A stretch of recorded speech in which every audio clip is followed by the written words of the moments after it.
We are Onyx Imaging. We are the highest rated and most reviewed printer service center in Oklahoma. Hey there YouTubers, it's your girl Brett over here at Onyx. Today I'm going to show you how to change your toner cartridge in a Brother MFC7840w. So the first thing you want to do is go ahead and pull this little latch down.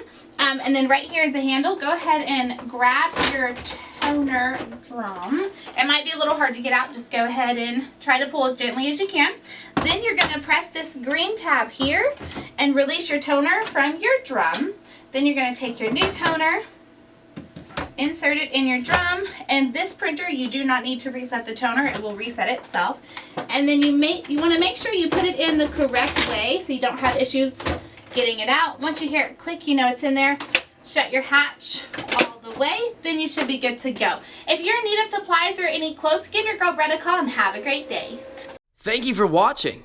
If you're interested in how you can receive free labor on all of your service calls, as well as how to qualify for free printer upgrades, contact us today. We are here for all of your printer and office supply needs.